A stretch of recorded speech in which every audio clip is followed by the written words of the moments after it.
Колку свежиот воздух е навистина здрав. Неодамнешните студии кои доаѓаат од далечниот исток покажуваат колку свежиот воздух е навистина здрав и колку неговото влијание врз здравјето на човекот се разликува од она што го вдишуваме во градските средини. Во затворени простории воздухот бргу го губи кислородот. Кога седите зад столот, дишењето е плитко и површно. Тоа резултира со замор и недостаток на концентрација. Вежбањето на свеж воздух од друга страна доведува до длабоко дишење. Тогаш се зема премногу кислород и се исфрла застарениот воздух од белите дробови. Како резултат на тоа добиваме повеќе енергија и подобро расположение.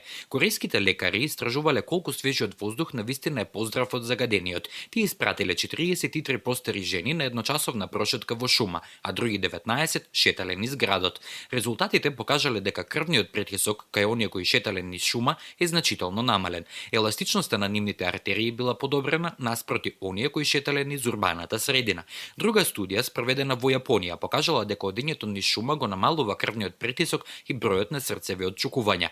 Покрај тоа, Јапонскиот медицински факултет во Токио пронашол дека прошетката низ шума ги активира природните клетки убици, компонента на имунолошкиот систем која се бори против ракот.